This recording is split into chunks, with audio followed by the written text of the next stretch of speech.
سنیے، جب میں نے دعا کی ہوتی، میں نے حضرت معاویہ کے لیے کچھ مانگا ہوتا، پھر آپ کو اعتراض ہوتا، آپ نے مانگا ہوتا مجھے اعتراض ہوتا۔ امام الانبیاء کی دعا سنیے، سنن ترمذی میں حدیث مبارکہ موجود ہے، اللہ کے نبی نے فرمایا اللہم ازقت اول قریش نکالا فارزق آخرہم من النوالا، اے اللہ تو نے قریش کے ان بنو امیہ اور قریش والوں کو پہلے اپنے غصے کا مزہ چکھایا ہے، ان کو بدر میں سزا دی، احد میں مارا، ان کے اوپر خندق میں سزائیں ہوئی، اے اللہ پہلے والوں کو تو نے غصے کا مزہ چکھایا ہے، اے اللہ میں محمد سے دعا کرتا ہوں اب ان کے آخر والوں کو بادشاہتوں کا مزہ چکھانا، ان کے آخر والوں کو اپنی نعمتوں کا مزہ چکھانا۔ پھر اللہ نے نعمتوں کا مزہ کیسے چکھایا؟ حضرت ابو بکر کے دور میں اسلامی ریاست کا ٹوٹل رقبہ جو ہے وہ تقریباً 12,000 مربع میل ہے، 12,000۔ حضرت عمر کے دور میں یہ 22 لاکھ مربع میل تک پھیل جاتا ہے، حضرت عثمان کے دور میں 44 لاکھ مربع میل تک اسلام کا رقبہ پھیلا۔ اس کے بعد حضرت علی کے دور میں فتوحات نہیں ہو سکی، پھر حضرت معاویہ رضی اللہ تعالیٰ کے دور میں اسلامی سلطنت 64 لاکھ مربع میل پر پھیلی، اور اللہ کے نبی کی دعا پوری ہوئی۔ اللہ کے نبی نے کہا تھا اے اللہ قریش والوں کو پہلے تو نے غصے کا مزہ چکھایا ہے، اب بادشاہت کا مزہ چکھانا۔ اللہ نے کیسا مزہ چکھایا؟ اسلامی ریاست میں حضرت معاویہ سے بڑا حکمران نہیں گزرا، حضرت عثمان علی کے دور میں بھی اسلامی سلطنت 44 لاکھ مربع میل پہ تھی، حضرت معاویہ کے 22 سالہ دور کے اندر اسلامی سلطنت 64 لاکھ مربع میل تک پھیل چکی تھی۔ اتنی بڑی عظمت، اتنا بڑا عظیم جنرل۔ پھر کہا کیا جاتا ہے بات کو گھمانے کے لیے، چونکہ آج کل مسئلہ یہ ہے کہ سوشل میڈیا نے بہت سے دجالوں کو ہمارے گھروں تک رسائی دے دی، ہمارے بچوں کے کچے ذہنوں تک رسائی دے دی، جن کو نہ قرآن کا پتہ، نہ حدیث کا پتہ، نہ دلیل کا پتہ، نہ مستدل کا پتہ، آگے پیچھے کچھ بھی خبر نہیں ہوتی، بس سنی سنائی بات، فلاں عالم سے ہم نے انجینئر سے سنا، فلاں ڈاکٹر سے سنا، وہ یوں کہہ رہا ہے یوں کہہ رہا ہے۔ اور بندگان خدا، کیا اگر کوئی تمہیں یہ کہہ دے فلاں جگہ پر جہنم میں چھلانگ لگا دو تو کیا تم چھلانگ لگا دو گے؟ یہ نہیں دیکھتے، کسی کے پیچھے لگ کر اپنی آخرت کا سودا نہیں کیا جا سکتا۔ یہ حضرت معاویہ وہ ہے جن کو خال المومنین کہا جاتا ہے کہ یہ مومنوں کے ماموں ہیں۔ مومنوں کے ماموں کن کا ہوتا ہے؟ یہ بات تو آپ بھی جانتے ہیں، ماموں انہی کے ہوتے ہیں جن کی ماؤں کے حلال نکاح ہوئے ہوں۔ کبھی ناجائز نکاحوں والی اپنے بچوں کو یہ نہیں بتاتی کہ وہ میں فلاں خاندان سے ہوں، یہ حلال رشتے وہی بتاتی ہیں۔ آج لوگوں نے اس بات کو بھی تانا بنا دیا یہ ساری ماموں پارٹی ہے، اور بندگان خدا ماموں پارٹی ہونا یہ عیب نہیں، یہ شرف کی بات ہے۔ اگر کوئی ہمیں ماموں پارٹی کہتا ہے تو اس کا مطلب ہے وہ یہ مانتا ہے کہ یہ رسول اللہ کے بیٹے ہیں، وہ یہ مانتا ہے کہ رسول اللہ کی بیویاں ان کی مائیں ہیں، وہ مانتا ہے کہ معاویہ ان ماؤں کا بھائی ہے۔ تو جب ہمیں کوئی ماموں پارٹی کہتا ہے، بھانجے کہتا ہے، تو ہمارا سینہ فخر سے چوڑا ہوتا ہے کہ اس نے ہمیں رسول اللہ کا بیٹا کہہ دیا، حضرت ام حبیبہ کا بیٹا کہہ دیا، ام حبیبہ کو ہماری ماں کہہ دیا۔ اس سے بڑا شرف کیا ہوگا اگر کسی کو کوئی کہے ہو تو رسول اللہ کا بیٹا ہے؟ اس سے بڑے اعزاز کی بات آپ دیکھیے تاریخ کے اندر صرف ایک صحابی ایسے ملتے ہیں جن کا ذکر اللہ نے قرآن پاک میں کیا ہے، کسی اور صحابی کا ذکر قرآن پاک میں نام لے کر اللہ نے نہیں کیا۔ ایک صحابی کا اللہ نے قرآن پاک میں نام لیا، وہ کون سے صحابی ہے؟ حضرت زید بن حارثہ رضی اللہ تعالیٰ عنہ۔ ان کو اللہ کے رسول نے اپنا بیٹا بنایا ہوا تھا، منہ بولے بیٹے بنے تھے۔ اتنا بڑا اعزاز، اتنا بڑی شان، اتنی بڑی عظمت کہ رسول اللہ نے اپنا بیٹا بنایا ہوا ہے۔ لیکن جب آیت ختم نبوت اتری اور منع کر دیا گیا کہ محمد آج کے بعد کسی کو اپنا بیٹا نسبی بیٹے کی طرح نہیں کرنا، آپ کو کسی نے کوئی اپنے آپ کو محمد کا نسبی بیٹا نہ کہے یا نسبتی بیٹا نہ کہے، اب سب سے زیادہ دل اس صحابی کا دکھا، ورنہ صحابیت میں تو یہ اب بھی موجود تھا، صحابیت میں تو باقی بھی موجود تھے، صرف اس کا اتنا دل دکھا کہ اس کو اللہ کے رسول کا پہلے ابن محمد کہا جاتا تھا، زید بن محمد کہا جاتا تھا، اور جب ان کے ماں باپ لینے کے لیے آئے تھے کہا کہ اللہ کے رسول نے جاتا ہے تو لے جاؤ، جو غلام تھے کہا میں ان کو چھوڑ کر نہیں جا سکتا، یہ میرے باپ ہیں، مجھے انہوں نے اپنے بیٹوں کی طرح رکھا ہے۔ جب اتنی قربانیاں جس نے رسول اللہ کے لیے ماں باپ چھوڑ دیے ہو، جس نے رسول اللہ کے لیے سارے رشتے چھوڑ دیے ہو، ایسا جلیل القدر صحابی ہو جسے اللہ کے رسول نے اپنا بیٹا کہا ہو، اب بیٹا کہنے کے بعد جب اللہ کی طرف سے حکم آ جائے اب بیٹا نہیں کہنا، تو ان کے لیے تو جینے کی جگہ ہی کوئی نہیں بچی تھی. ان کے لیے تو تھا کہ اللہ مجھے موت دے دے کہ میری رسول اللہ سے نسبت ختم ہو گئی. اللہ نے دل رکھنے کے لیے یہ واحد صحابی ہے، اس کا پھر ذکر نام لے کر قرآن میں کیا کہ تیرا رشتہ رسول اللہ سے ٹوٹا ہے، لیکن یہ مت بھول میں رب تیرا نام لے کر قرآن میں تیرے نام لینے کو میں عبادت بنا رہا ہوں. آپ بتاؤ رسول اللہ سے نسبت کوئی چھوٹی بات ہے؟ رسول اللہ سے رشتہ ہونا کوئی چھوٹی بات ہے؟ آج معاویہ کی وجہ سے لوگ ہمیں کہتے ہیں یہ ماموں پارٹی ہے، تو بتاؤ یہ شکر کی بات ہے یا افسوس کی بات ہے؟ یہ تو ہمارے لیے شکر کی بات ہے کہ حضرت معاویہ ہمارے ماموں ہیں. اب بات کو سمجھیے کہ حضرت سیدنا معاویہ رضی اللہ تعالیٰ عنہ یہ وہ جلیل القدر صحابی ہیں جن کو آپ صلی اللہ علیہ وسلم نے صرف یہ نہیں بلکہ یہ فرمایا اللہم اجعل المعاویہ ہادی و مہدی وحدہ بی، اے اللہ معاویہ کو ہادی بنا دے، مہدی بنا دے، اس سے ہدایت کی ہوائیں چلا دے. اور معاویہ کا خاندان تو اتنا خاندان ہے جب رسول اللہ کے رشتے میں جڑ جائیں پھر یہ کسی رشتے کی پرواہ نہیں کرتے، حتیٰ کہ حضرت معاویہ کی بہن حضرت ام حبیبہ رضی اللہ تعالی عنہا، اب حضرت ام حبیبہ یہ رسول اللہ کی بیوی ہے، مومنہ ہے، اور باپ بھی مسلمان نہیں ہوا ابو سفیان، وہ ملنے کے لیے آیا. حضرت ام حبیبہ نے بستر بچھا ہوا تھا اٹھا کر اکٹھا کر دیا. اب باپ نے بڑی حیرت سے کہا، باپ گھر میں آئے تو بیٹیاں بستر بچھاتی ہیں، اکرام کرتی ہیں، لیکن انہوں نے کیا کیا؟ بستر کو اکٹھا کر دیا. کہا بیٹی کیا میں اس بستر کے اہل نہیں ہوں یا بستر میرے اہل نہیں ہے یا یہ میری شان کے مطابق نہیں ہے؟ باپ کے ذہن میں یہ تھا بیٹی یہ کہے گی کہ ابو جان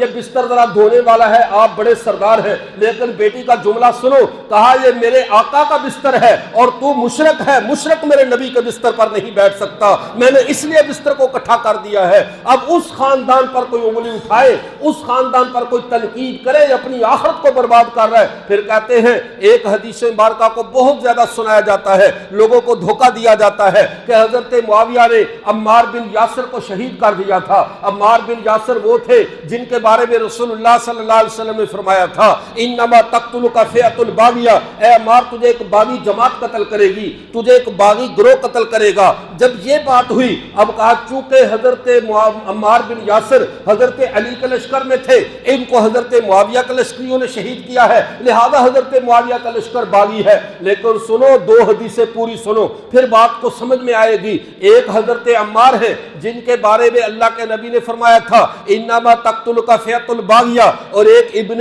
زبیر ہے جس کے بارے میں اللہ کے نبی نے فرمایا تھا بشر قاتل ابن صفیہ بالنار، جو ابن صفیہ کا قاتل ہے اسے جہنم کی خبر دے دو، وہ جہنمی ہے. اور حضرت ابن زبیر جو ابن صفیہ کے بیٹے تھے یہ حضرت معاویہ کے لشکر میں تھے جن کو حضرت علی کے لشکروں نے مارا تھا. تو معاذ اللہ کیا دونوں حدیثوں کو ہم سامنے رکھ کر یہ سمجھ جائیں کہ یہ بھی معاذ اللہ غلط تھے وہ بھی غلط تھے؟ ایسا نہیں ہے، بلکہ ہوا کیا تھا اللہ کے رسول صلی اللہ علیہ وسلم نے جب یہ حدیث ارشاد فرمائی، مسئلہ یہ بنا تھا جب مسجد نبوی کی تعمیر ہو رہی تھی، اس تعمیر کے دوران حضرت صحابہ پتھر اٹھا رہے تھے. حضرت عمار چھوٹی عمر کے بچے ہیں، وہ بھی پتھر اٹھانے لگے. سارے صحابہ ایک ایک پتھر اٹھاتے، لیکن ان کی اللہ کے نبی سے محبت اتنی تھی یہ ایک پتھر اپنی طرف سے اٹھاتے، ایک رسول اللہ کی طرف سے اٹھاتے. کہتا ہے میں اللہ کے نبی کی طرف سے بھی اٹھا رہا ہوں. اللہ کے نبی نے دیکھ لیا، دیکھ کر کہا تو بچے ہو کر دو دو پتھر اٹھا رہے ہو. سبل الہدیٰ والرشاد میں حدیث ہے جب اللہ کے رسول صلی اللہ علیہ وسلم نے پوچھا دو دو کیوں اٹھا رہے ہو، انہوں نے بات کو کہا مجھے ڈانٹ نہ پڑے، بات کو مذاق میں بدل دیا. کہنے لگے یا رسول اللہ انا صحابہ یریدون قتلی، یہ جو آپ کے صحابہ ہیں نا یہ مجھے ویسے جان سے مارنا چاہتے ہیں. یحملون لبنۃ لبنۃ و یحملون علی لبنۃ لبنۃ، خود ایک ایک پتھر اٹھاتے ہیں مجھے دو دو اٹھوا دیتے، حالانکہ اٹھا خود رہے تھے. اور اللہ کے نبی سے کیا کہا کہ یہ جو آپ کے ساتھی ہیں صحابہ ہیں یہ مجھے مارنا چاہتے ہیں، خود ایک ایک اٹھاتے ہیں مجھے دو دو اٹھوا دیتے ہیں. اللہ کے نبی نے کان سے پکڑ لیا، حدیث میں آتا ہے یہ کان کے وفرا سے یہاں سے پکڑ کر ایسے ایسے ٹھولا مارا جاتا ہے، ایسے مار کر کہا ھذا بالذین لیسوا بالذین یقتلونک، میرے صحابہ تیرے قاتل نہیں ہوں گے. انما تقتلک فئۃ الباغیہ، تجھے ایک باغی جماعت کرے گی اور باغی صحابہ کی جماعت نہیں ہوگی، باغی جماعت قتل کرے گی. اور وہ باغی کون ہے؟ جنہوں نے سب سے پہلے حضرت عثمان ابن عفان رضی اللہ تعالیٰ عنہ کی اسلامی ریاست کے خلاف بغاوت کی، حضرت عثمان کو شہید کیا، یہی وہ باغی تھے جو پھر حضرت علی کے لشکر میں آ گئے، یہی باغی تھے جب علی اور معاویہ کی صلح ہونے لگی، یہ آپس میں پھٹ گئے، دونوں لشکروں میں تقسیم ہوئے، ایک والوں نے حضرت عمار کو شہید کر دیا، ایک والوں نے حضرت ابن صفیہ کو شہید کر دیا تاکہ ہم ان دونوں صحابہ کو مورد الزام ٹھہرا سکے، ورنہ اصل بات وہی ہے جو حضرت علی کرم اللہ وجہہ نے ارشاد فرمائی تھی۔ نہج البلاغہ کے اندر حضرت علی کا خطبہ موجود ہے، حضرت علی کرم اللہ وجہہ فرماتے ہیں حضرت معاویہ کے بارے میں، کہتے ہیں ربنا واحد، نبینا واحد، دیننا واحد و کتابنا واحد۔ سن لو، اب میرا اور معاویہ کا رب بھی ایک ہے، میرا اور معاویہ کا نبی بھی ایک ہے، میرا اور معاویہ کا قرآن بھی ایک ہے، میری اور معاویہ کی کتاب بھی ایک ہے۔ وَلَكِنْ اخْتَلَفْنَا فِي دَمِ عثمان، لیکن ہمارا اختلاف عثمان کے خون میں ہوا ہے۔ حضرت علی اور معاویہ کا جو تنازع تھا وہ دم عثمان میں تھا، خلافت میں نہیں تھا۔ تو جب حضرت علی نے دونوں فریقوں کے جنازے پڑھے ہیں، حضرت علی نے دونوں کو اپنا سمجھا ہے، تو 66 جی ڈی والوں 1400 سال بعد آج ہمیں حق نہیں ہم ان میں تفریق کریں، ہمیں حق نہیں ہم ان میں تقسیم کریں۔ وہ جب وہ ایک رہے، وہ لڑ کر بھی ایک رہے، ہم بغیر لڑے ان میں فتنے ڈال رہے ہیں، ہم بغیر لڑے ان میں شور ڈال رہے ہیں۔ اس لیے ایک عقیدے کی بات ذہن میں رکھو، رسول اللہ کے صحابہ ہو یا رسول اللہ صلی اللہ علیہ وسلم کا خاندان ہو، ان سب کے سروں کے، ان کے قدموں کی خاک، ان کے پاؤں کے جوتے ہمارے سروں کے تاج ہیں۔ ہمیں حق نہیں ہے نبی کے خاندان پر انگلی اٹھائیں، نبی کا خاندان ہمارے لیے محترم ہے، حضرت حسنین کریمین ہو یا حضرات صحابہ اکرام رضوان اللہ تعالی علیہم اجمعین ہو، یہ سارے رسول اللہ سے جڑے ہوئے رشتے ہیں، یہ رسول اللہ کی تیار کردہ جماعت ہے۔ اور جب بھی کسی کی جماعت پر اعتراض کیا جائے تو اعتراض جماعت پر نہیں ہوتا، استاد پر ہوا کرتا ہے۔ اگر کوئی معاویہ پہ انگلی اٹھاتا ہے تو یہ انگلی معاویہ پہ نہیں، اس کی تربیت کرنے والے رسول اللہ پہ اٹھا رہا ہے۔ جو صحابہ پہ انگلی اٹھاتا ہے، نبی کے خون پہ انگلی اٹھاتا ہے، نبی کے خون کی احانت کرتا ہے، حسنین کریمین اہل بیت کی بے ادبی کرتا ہے، یہ شخص بھی ویسے ہی ایمان سے محروم ہو جاتا ہے جیسے حضرات صحابہ کی بے ادبی کرنے والا اسلام سے محروم ہو جاتا ہے۔ اس بات کو ذہن میں بٹھا لیجئے، یہ بہت ضروری ہے۔ آج کل ہمارے اعتقادات کو برباد ان کچی تحقیقات نے کیا۔ انگریزی لٹل نالج از ڈینجرس، انگریزی کے کہاوت ہے تھوڑا علم ہمیشہ نقصان دہ ہوتا ہے، نہ آگے کا پتہ نہ پیچھے کا پتہ، دو چار باتیں ادھر سے پڑھ لی، دو چار ادھر سے پڑھ لی، کچھ منہ سے سن لیا، کچھ کسی اور سے سن لیا، سنی سنائی باتوں کو جمع کر کے جب ہم اپنا دین بنانے لگیں گے تو ہمارا دین برباد ہو جائے گا۔ دین کا تقاضا یہ ہے پوری سنو اور رسول اللہ کی سنو، پوری سنو اور صحابہ کی سنو، اس کے بعد کسی کی نہ سنو۔ حضرت امام اعظم ابو حنیفہ رحمۃ اللہ علیہ سے کسی نے کہا علی اور معاویہ کے اس جھگڑے میں حق پہ کون تھا؟ کہا جب اللہ نے اس دور میں ہمیں پیدا نہیں کیا، ہمارے ہاتھوں کو ان کے خون سے پاک رکھا ہے، تو خدا را اپنی زبانوں کو بھی پاک رکھو، ان کا ایسا تذکرہ نہ کرو جس سے تم مجرموں کی ساہ میں کھڑے ہو جاؤ۔ اللہ نے اس سب کے باوجود کہہ دیا رضی اللہ عنہم ورضوا عنہ، وہ جو بھی کرے، وہ آپس میں لڑے، وہ آپس میں گلے ملے، وہ ایک دوسرے پہ تلواریں اٹھائیں، جب اللہ ان سے ہر حال میں راضی ہے تو جس سے اللہ راضی ہو، میری اور آپ کی ناراضگی کیا وقت رہ جاتی ہے؟ ہماری ناراضگی کی وقت نہیں ہے۔ صحابہ سے اللہ راضی، نبی کے خاندان سے اللہ راضی، وہ چناؤ ہمارے رب کا، جب چناؤ رب کا ہے تو ہمیں صرف ماننے کا حکم ہے، ادب کا حکم ہے۔ اگر بالفرض اگر ہم راضی نہ بھی ہوں تو اب ہم کیا کر لیں؟ ہماری کوئی حیثیت ہے؟ اللہ نے کیا کہا؟ ایک دفعہ ایسا ہوا، حضرت حاتب بن ابی بلتہ رضی اللہ تعالیٰ نے رسول اللہ کا راز فاش کر دیا، ان سے غلطی ہو گئی، مکہ فتح کرنے کے لیے لشکر کی تیاری ہو رہی تھی، ان سے غلطی ہوئی کہ انہوں نے راز لکھ کر خفیہ خط کے ذریعے مکے والوں کو بھیج دیا، حالانکہ یہ جنگ بدر کے بدری صحابی تھے، غلطی بہت بڑی ہو گئی۔ نبی کا راز فاش کرنا کوئی چھوٹا جرم نہیں، بہت بڑی غلطی کر لی۔ لیکن جب ایسا ہوا، وہ خط پکڑا گیا، اللہ کے نبی کو وحی آ گئی، پکڑ کر جب لایا گیا پتا چلا یہ حاتب بن ابی بلتہ نے ایسا کیا ہے۔ اللہ کے رسول کے پاس حضرت عمر کھڑے تھے، حضرت عمر نے کیا کہا؟ دعني یا رسول اللہ لعذر بن عنق هذا المنافق، اللہ کا رسول یہ منافق ہے، مجھے اجازت دو میں اس کی گردن اڑا دوں، میں اسے قتل کر دیتا ہوں، اس نے آپ کا راز فاش کیا۔ لیکن اللہ کے رسول نے فرمایا عمر ٹھہرو، تجھے پتہ نہیں ہے یہ بدری ہے؟ اور بدر والوں کے بارے میں اللہ نے کیا کہا؟ اعملوا ما شئتم، جو مرضی کرو میں تم سے راضی ہوں، تم جو مرضی کرو میں تم سے راضی ہوں۔ ان کے گناہوں والا نامہ اعمال کلوز ہو چکا ہے، یہ جو مرضی کرے، اچھا کرے برا کرے، میرا رب ان سے راضی ہے۔ جب اللہ کے نبی کا راز فاش کرنے پہ بھی اللہ کے نبی نے عمر کو کچھ نہیں کرنے دیا، بلکہ کیا کہا؟ اللہ نے کہہ دیا ہے معلوم شے، تم جو کرنا ہے کرو، میں تم سے راضی ہوں۔ تو جب سارے صحابہ کو اللہ نے کہہ دیا رضی اللہ عنہم ورضوا عنہ، یہ مجھ سے راضی ہیں، میں ان سے راضی ہوں، میری رضا ان سے پوری، ان کی رضا مجھ سے پوری، جب اللہ راضی ہے اب صحابہ آپس میں لڑے، آپس میں ایک دوسرے کو سخت کلام کرے، جو مرضی کہتے رہے، ہم آنکھیں بند کر کے رہیں گے۔ کیوں؟ اس لیے کہ وہ ہمارا موضوع ہی نہیں ہے، ہمارے متعلقہ ہی نہیں ہے۔ ہمارے متعلقہ صرف جو خیر کی باتیں ہیں وہ ان کے بارے میں کریں، ہمارے متعلقہ صرف یہ ہے ہم ان کا اچھے الفاظ میں ذکر کریں، ورنہ زبانوں کو بند رکھیں، ورنہ ہم چپ رہے۔ ورنہ ایسا ہوگا اگر رسول اللہ، کیونکہ اللہ کے نبی صلی اللہ علیہ وسلم نے فرمایا من عاد لی ولیا فقد آذنتہ بالحرب، جو کسی اللہ کے ولی کو تکلیف دے، اللہ کے ولیوں کو دکھ دے، اس کے ساتھ اللہ کا اعلان جنگ ہے، اللہ اس کے ساتھ اعلان جنگ کرتے ہیں۔ اور یاد رکھو یہ تو صحابہ کی نہیں، اس امت کے عام اولیاء اللہ، چاہے وہ بابا فرید الدین گنج شکر ہو، چاہے وہ کوئی بابا خواجہ بہاؤالدین نقشبندی ہو، کوئی بھی اللہ والا ہو، اس کی توہین اور بے ادبی کرنے والے کے ساتھ اللہ اعلان جنگ کر دیتے ہیں۔ اور جب اللہ اعلان جنگ کرتا ہے اللہ دنیا واپس نہیں لیتے، دنیا اور زیادہ دیتے ہیں۔ آپ دیکھو کافروں کے پاس دنیا زیادہ ہوتی ہے، کیوں؟ اس لیے کہ دنیا کے اللہ کے ہاں وقت ہی کیا ہے۔ آپ مارکیٹ میں جاتے ہیں چینی خریدنے کے لیے تو شاپر ساتھ فری مل جاتا ہے، اللہ کے ہاں تو دنیا کی قیمت شاپر جتنی بھی نہیں، اتنی بھی اہمیت نہیں۔ میرے نبی نے فرمایا دنیا جیفۃ و طالبھا کلاب، دنیا ساری کی ساری مردار ہے، اس کے طلبگار کتے ہیں، یہ مرداروں سے بھی بدتر ہے اللہ کے ہاں۔ اگر مچھر کے پر جتنی بھی قیمت اللہ کے ہاں دنیا کی ہوتی، اللہ کسی کافر کو پانی کا گھونٹ نہ دیتے، اللہ کے ہاں اس کی وقت ہی کوئی نہیں۔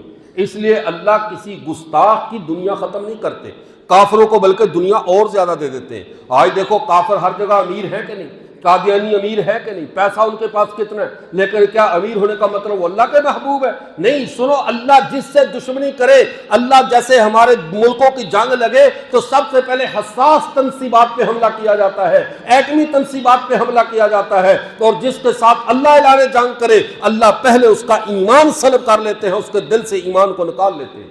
اب وہ مارتا رہے، مسجدوں میں ٹکرے، نمازیں پڑھتا رہے، قرآن پڑھتا رہے، حدیثیں پڑھتا رہے، کسی بھی اللہ والے کی گستاخی کرنے والے کا پہلے نمبر پہ اللہ ایمان دل سے نکال لیتے ہیں۔ اب بتاؤ، جو صحابہ کو نبی کے پیاروں کو برا بلا کہے، نبی کے خاندان کے بارے میں بےہودہ بات کرے، نبی کی بیٹیوں کے بارے میں غلط تبرے کرے، ایسی گفتگو کرے، اب اس کا ایمان سلامت رہے گا؟ پہلے نمبر پہ وہ بندہ ایمان سے محروم ہو جائے گا۔ ایمان سے محروم ہونے کے بعد وہ خود کو محقق کہے یا علامہ کہے، جو مرضی کہتا رہے، وہ اللہ کے ہاں مردود ہے، اور اس کے اللہ کے ہاں ایک مرے گدھے جتنی بھی اس کی قیمت نہیں۔ اللہ کے ہاں قیمتی بندہ ہے تو دل میں ایمان ہونا ضروری ہے، دل میں ایمان کا محفوظ ہونا ضروری ہے۔ اس لیے اللہ کے نبی صلی اللہ علیہ وسلم نے فرمایا، ہاتھ جوڑ کے قسم کا امت سے کہا، اللہ اللہ فی اصحابی لا تتخذوہ من بعدی غرضا، خدا کے لیے میرے صحابہ کو بعد میں تان و تشنیع کا نشانہ مت بنانا۔ آج امت سرکش ہوئی کیوں ہے؟ آج حد سے تجاوز ہوا کیوں ہے؟ ہماری بربادیوں کا سبب ہوا کیوں؟ ہم نے پیغمبر کی مبارک جماعت کی عزت پہ ہاتھ ڈال دیا ہے، ہماری تحقیقات وہاں تک چلی گئی ہے، ہمارا نوجوان اس کی زبان اتنی بے لگام ہو چکی ہے، وہ نہ تو یہ دیکھتا ہے اس کی رسول اللہ سے رشتہ داری کیا ہے، نہ یہ دیکھتا ہے اس نے رسول اللہ کے لیے قربانیاں کیا دی ہیں، اللہ کے نبی کا ساتھ کتنا دیا ہے۔ ایک دفعہ حضرت ابوبکر اور عمر کا آپس میں کسی بات پہ جھگڑا ہوگا، دونوں صحابی تھے، اور یہ بھی حدیث سنن ترمذی بخاری شریف میں ہے۔ اب جب یہ معاملہ ہوا، حضرت ابوبکر نے حضرت عمر کے ساتھ تھوڑی سی تلخ کلامی ہو گئی، آخر صحابہ تھے، برابر کے تھے، کوئی بات ہو گئی، لیکن حضرت عمر نے، ابوبکر نے کہا عمر مجھ سے غلطی ہوگی، میں واقعی آپ کے ساتھ سختی کر بیٹھا، مجھے معاف کر دو، لیکن حضرت عمر نے معاف نہیں کیا۔ حضرت ابوبکر نے معافی مانگی، حضرت عمر نے معاف نہیں کیا۔ اب جب یہ بات حضرت ابوبکر واپس آئے، اپنے آ کر اللہ کے نبی کی مجلس میں چپ کر کے بیٹھ گئے، حضرت عمر دوڑے دوڑے آئے اور آ کر کہا اللہ کے رسول، ابوبکر حضرت عمر بھی آ کر بیٹھ گئے، حضرت ابوبکر نے کہا اللہ کے رسول آج مجھ سے تھوڑی سی زیادتی ہو گئی عمر کے ساتھ، میں عمر سے معافی مانگ رہا ہوں، عمر مجھے معاف نہیں کر رہا۔ یہ کیسی محبت ہے، کیسا پیار ہے، بات ہوئی اور معافی مانگ رہے حضرت ابوبکر، اور حضرت عمر معاف نہیں کر رہے۔ حضرت ابوبکر نے جب کہا، حضرت عمر نے کہا نہیں حضرت ایسی تو کوئی بات نہیں، تو آپ صلی اللہ علیہ وسلم نے یہ نہیں کہا عمر معاف کر دو، یہ نہیں کہا، بلکہ فرمایا دولی صحابی دولی صحابی، اور خدا کے لیے میرے ابو بکر کو تو چھوڑ دیا کرو۔ حالانکہ حضرت ابو بکر اپنی غلطی مان رہے تھے، حضرت ابو بکر کہہ رہے تھے یا رسول اللہ مجھ سے غلطی ہوئی ہے، ابو عمر مجھے معاف نہیں کر رہا، لیکن اللہ کے رسول نے الٹا حضرت عمر کو ڈانٹا، فرمایا تم میرے ساتھی کو نہیں جانتے ہو، جب ساری قوم نے مجھے چھوڑ دیا تھا یہ تھا میرے ساتھ کھڑا رہا، جب تم لوگوں نے میری مخالفت کی تھی اس نے میرا ساتھ دیا تھا، تو میرے لیے اس کو چھوڑ دو، اسے دکھ نہ پہنچایا کرو۔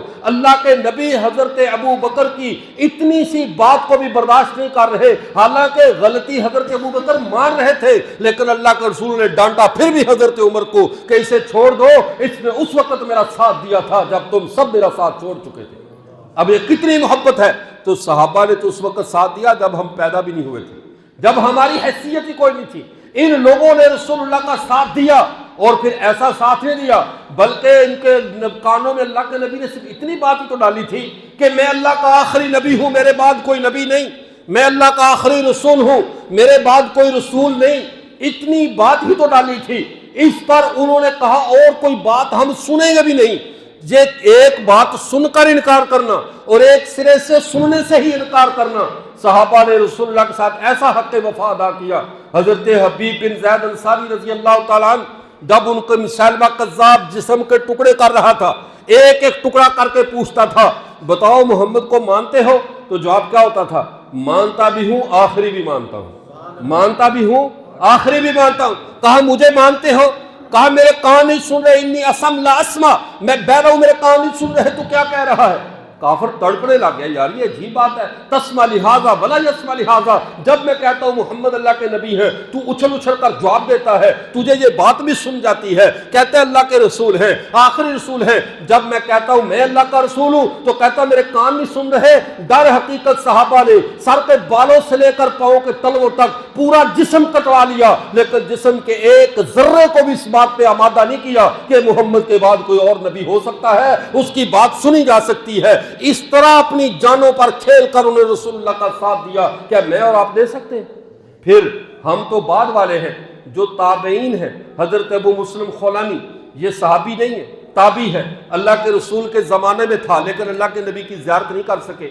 انہوں نے اسود انسی نے ان کو کہا یہ تو قریب والوں کا ایمان ہے جنہوں نے رسول اللہ کا دیکھا نہیں، صرف صحابہ کا زمانہ پایا، تابعی بنے، ان کا ایمان دیکھو۔ جب وہاں پر ابو اسود انسی نے کہا مجھ پر ایمان لے آؤ، مجھے اللہ کا نبی مان لو، کہا محمد اللہ کے آخری نبی ہیں، ان کے بعد کوئی نبی نہیں، اس نے کہا آگ جلاؤ، جلتی آگ کے اندر ڈالا۔ تو صحابہ کہا کرتے تھے پچھلی امت میں ابراہیم کو آگ میں ڈالا گیا تھا، اس امت کا اگر کوئی ابراہیم ہے تو حضرت ابو مسلم خولانی رضی اللہ تعالی رحمت اللہ علیہ۔ اب آگ میں ڈالا گیا، آگ میں جلانے کے لیے دہکاؤں میں، اب آپ بتاؤ جلتے ہوئے دہکاؤں میں کسی کو ڈالا جائے ایک دہکتی ہوئی آگ میں تو بڑے بڑوں کا پتا پانی ہو جاتا ہے۔ یار ان لوگوں نے کون سی شراب پی رکھی تھی، کون سا رسول اللہ کا نشہ ان کے دماغوں پہ طاری تھا، وہ کوئی بات سننے کے لیے تیار نہیں تھے۔ حتیٰ کہ جب آگ ٹھنڈی ہوئی دیکھا تو ابو مسلم خولانی عبادت کر رہے ہیں، آگ نے ان کے جسم کا ایک بال بھی نہیں جلایا۔ جب وہ مدینہ میں ان کو اس نے اسود انسی نے کہا یار ایسا کرو، تمہیں تو آگ نے کچھ نہیں کہا، میرے سارے میرا ساتھ چھوڑ جائیں گے، تم ایسا کرو یہاں سے چلے جاؤ۔ یہ مدینہ میں آئے، مدینہ میں آنے کے بعد جب انہوں نے یہاں پر آ کر مسجد نبی میں نماز پڑھی، نماز پڑھنے کے بعد وہاں پر بیٹھ گئے تو حضرت نماز پڑھ رہے تھے، حضرت عمر کو کسی نے کہا یمن سے کوئی بندہ آیا ہے، ابو بکر کا دور خلافت ہے، اللہ کے نبی پردہ فرما چکے، کتنا بڑا صدمہ ہے، ایک بندہ اللہ کے نبی کی خاطر آگ میں جائے اور واپس آئے تو اللہ کے نبی کا چہرہ دیکھنا بھی نصیب نہ ہو، اس سے بڑے دکھ کی بات کس کی ہوگی۔ مسجد میں نماز پڑھ رہے، ادھر سے آئے حضرت عمر، آ کر دیکھا، اس کو روکا، رو کر کہنے لگے بتاؤ بھائی سنا ہے یمن میں کوئی ایسا معاملہ ہوا ہے، کسی بندے کو، اللہ کے بندے کو آگ میں ڈالا گیا ختم نبوت کے لیے، اب بتاؤ وہ کیسا ہے؟ اب ابو مسلم خولانی نے یہ تو نہیں بتایا کہ وہ میں ہوں، کہنے لگے ہاں اللہ نے اپنے محمد کے دین کو سچا کر دیا، دین محمد ہی کا سچا ہے، اور اس بندے کو آگ سے نکالا۔ حضرت عمر تو پھر نبوت والی آنکھ رکھتے تھے، یہاں سے پکڑ لیا گریبان سے، پکڑ کہنے لگے مجھے سچ بتا، تو ہی وہ نہیں ہے جسے آگ میں ڈالا گیا تھا؟